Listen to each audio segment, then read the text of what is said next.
네, 성도님들 오늘은 이제 고린도 전후서의 마지막입니다. 이게 뭐 굉장히 짧을 줄 알았는데 의외로 길더라고요. 근데 이제 다음은 또 뭐 할까 이제 또 고민이 좀 되는데요. 그래서 이제 다음은 뭐 할까 고민하다가 소선지서로 넘어가야 되겠다. 그래서 다음은 호세아를 하려고 합니다.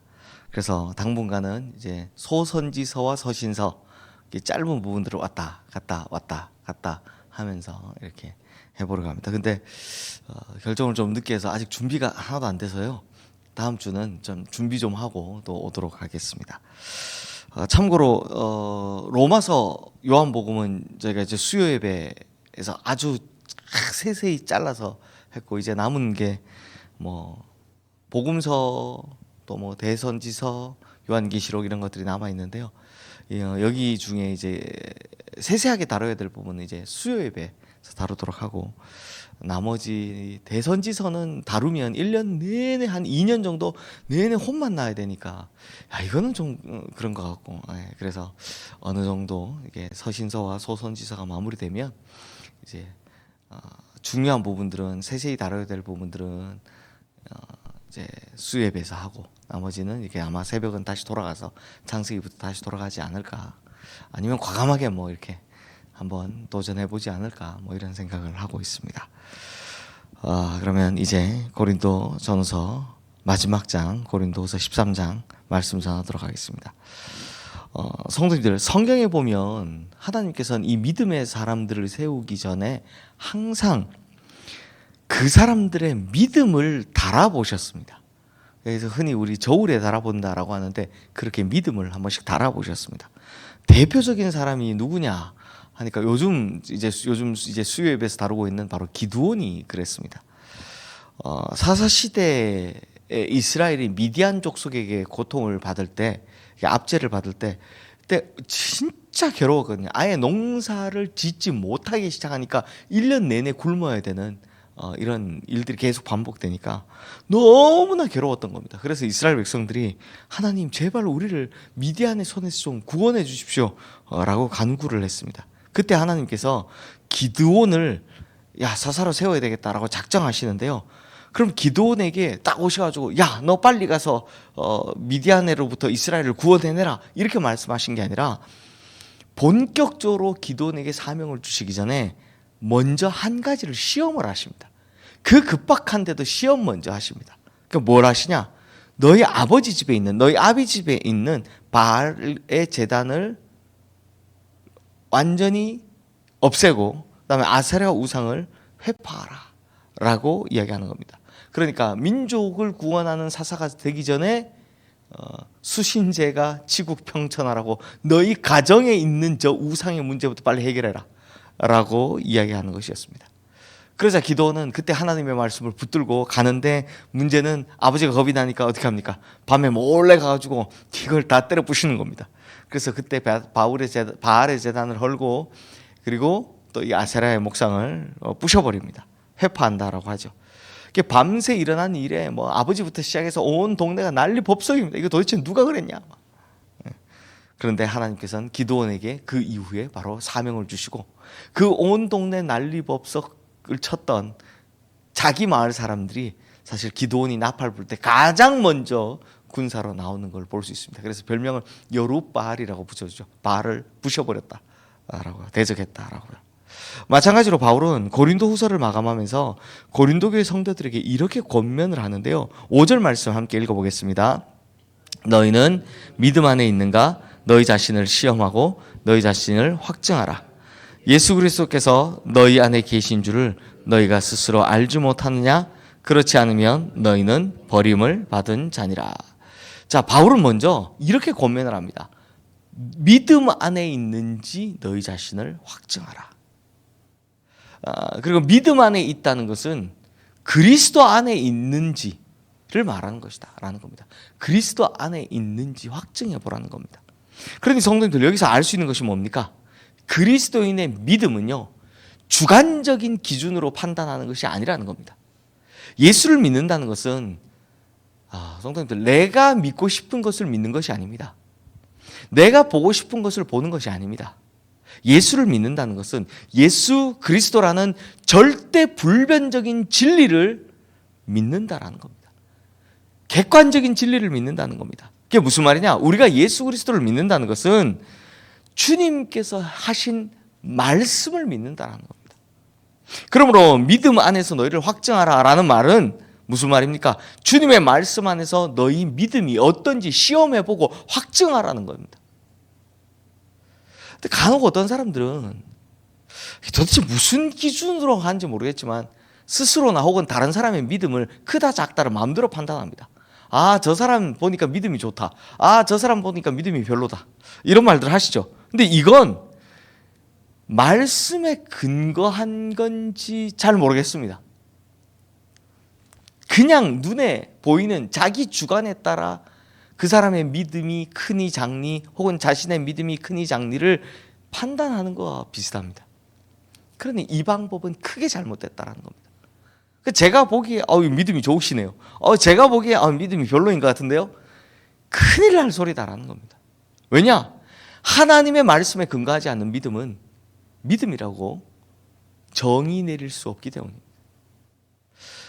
또한 하나님의 말씀에 근거하지 않는 믿음은요, 성도님들 쉽게 흔들리기 마련입니다. 보십시오. 고린도교의 성도들이 어땠습니까? 그들은 믿음 안에 있는 자들이 아니었습니다. 즉 확고불변한 말씀을 붙들고 사는 자들이 아니었다는 겁니다. 자, 보십시오. 유대에서 온 어떤 사람들이 바울의 사도성을 막 흔들어댔지 않습니까?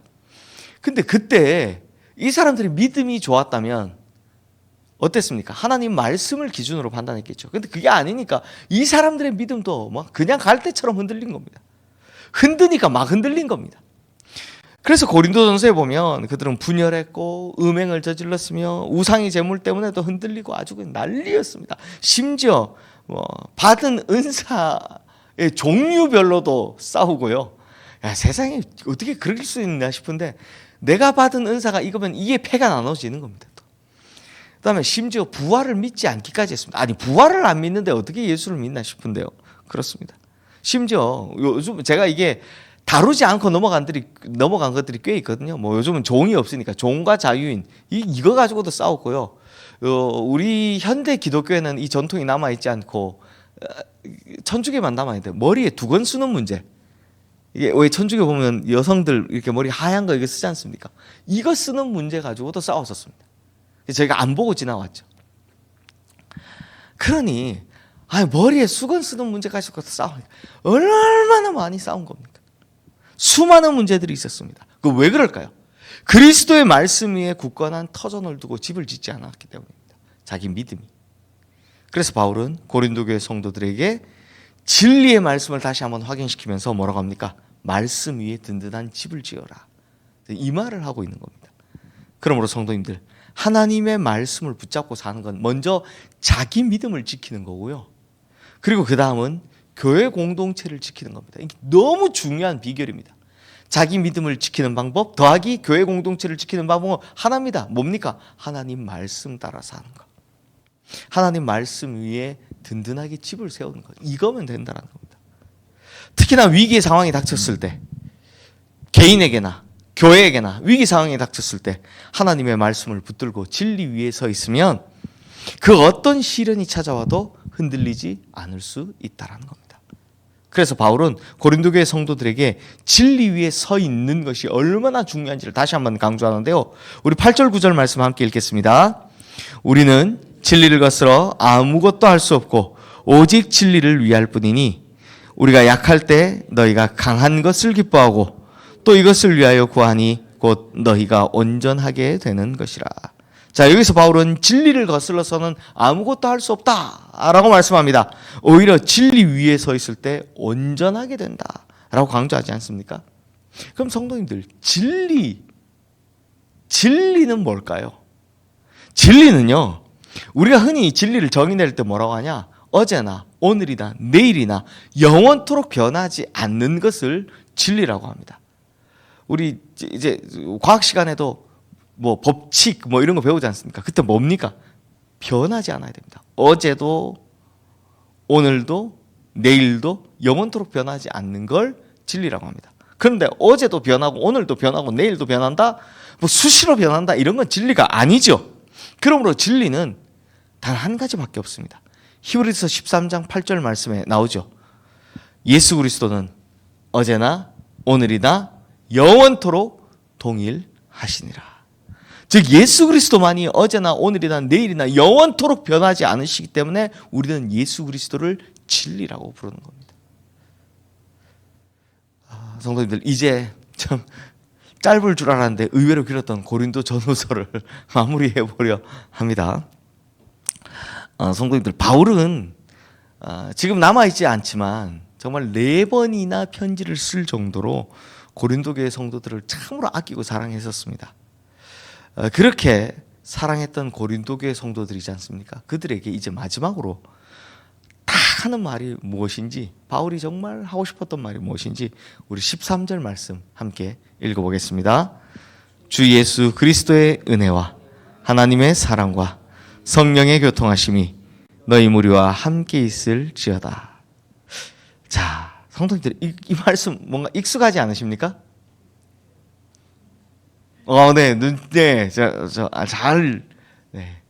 눈치를 채신 분은 빠르게 눈치채셨네요. 축도의 원형입니다. 주 예수 그리스도의 은혜와 하나님의 사랑과 성령의 교통하심이 너희 무리와 함께 있을지어다. 그러니 저희가 이제 목사들이 하는 축도들이 바로 이 말씀에서 원형을 가져온 겁니다. 그래서 고린도 후서 13장의 흐름을 쭉 이어서 보면, 그러니까 지금 축도의 내용이 뭐라고요? 주 예수 그리스도의 은혜와 하나님 아버지의 하나님의 사랑과 성령의 교통하심.